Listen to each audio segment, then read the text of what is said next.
Rapier versus Longsword, the age-old battle between dexterity and strength. But is that really the case? In my opinion, no, and here's why. Let's first take a look at these blades individually. First, we have the Rapier. The Rapier is a cut and thrust weapon. It primarily focuses on the thrust. It can cut and it can be devastating, but really, when we're using Rapier play, we're mostly doing thrusting, especially later Rapier play. The Longsword is a cut and thrust weapon that is a balance between both cut and thrust. The Longsword also has a lot of different options on it.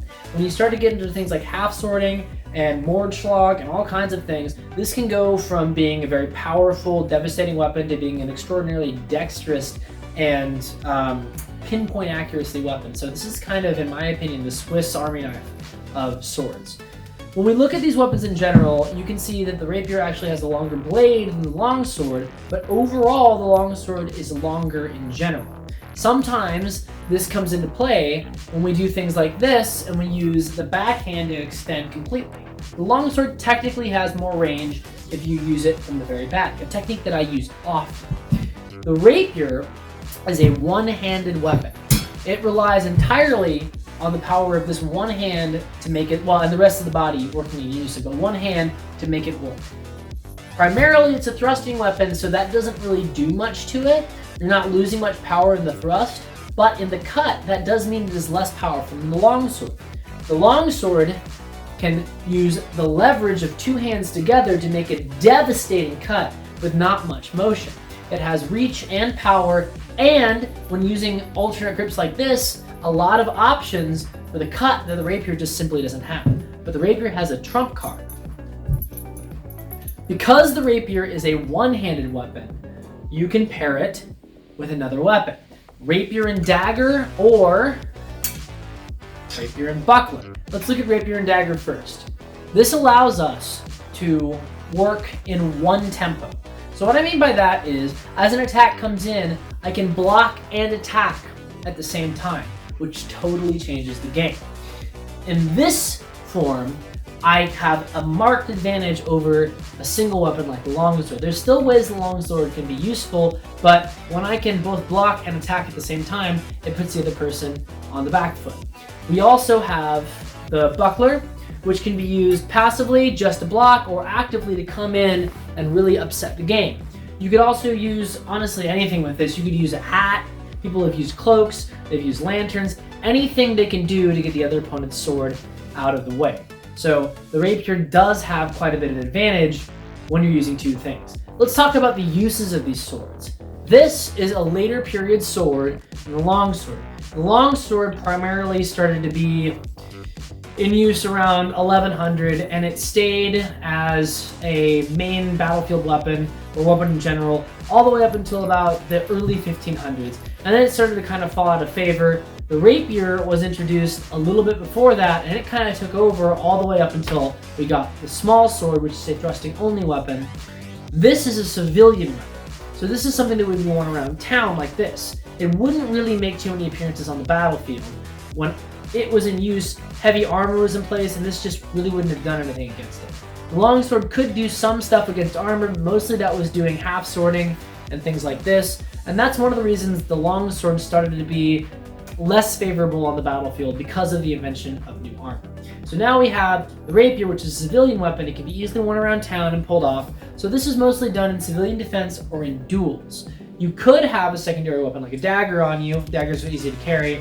A buckler, less so, a little bit more cumbersome, but like a lantern, a cloak, or a hat, all things you can pair with this, and that's why we have so many variations, because this was a weapon that people just kind of walked around with. The Longsword is a battlefield weapon. Like I said, it came around in the 1100s, and it stayed a battlefield weapon for quite a while. So we have both a battlefield tradition for this sword that was a lot of hewing and cutting through. When you're on the battlefield, you do stab a lot of the times, but it's nice to not get stuck in somebody. So a lot of slicing motions, a lot of things like that. This thing is really useful against primitive armor like leather armor or cloth armor. Even has limited uses against chainmail. Once we start to get into plate mail, the cut on this is almost entirely useless, and we have to resort to things like half sorting and Mordschlag to do anything. And really, the primary weapon of war hasn't always well, until we got to modern firearms, it really always was spears and pole arms and things like that, because in group formations, those are just really formidable. And then you have archers on top of that. But this was still a very, very formidable weapon in a battle. The longsword started to also develop a dueling tradition that we see in primarily starting in around, I think, the late 1300s, all the way up into the early 1500s with Myers. We have people like Talhofer, we have Fiore, we have Myers, and a couple other masters. And a lot of their stuff is one-on-one dueling. This thing was really nimble and could do a lot of incredible things. What I was talking about earlier, this being the Swiss Army knife of the swords, is because it just has so many options. Like I said, I can be here and I can use really dexterous point work. I can also come here and have really powerful cut work. I can transition between the two with sweeping attacks and stuff like this. I can go into half sorting, and I can get into really tight spaces. I can use this to pinpoint spots in armor. I can also use it like this as basically a bludgeon to either, you know, pierce through armor or just batter somebody. This thing really was so incredibly versatile. So when it comes down to it, these two weapons are very different, but I wouldn't say that either one of them is better than the other one. They were both for specific time periods and specific uses. You wouldn't really take this onto a battlefield, and you wouldn't really walk around a really crowded city with one of these. Just, it wouldn't be very practical. They both have their own uses, and I love both of them.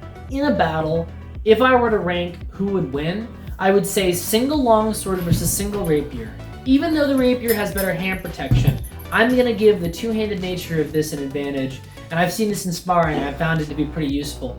This is going to slightly edge out this, in my opinion, because I have more options that I can do, especially if I'm willing to grapple and do stuff like that. If this is paired with a buckler or a rapier or something like that, I'm going to go ahead and give the battle of this, because now I can attack in double time, or single time that is, and I can both block and attack, while this has to make do with just attacking and blocking. So, rapier versus longsword.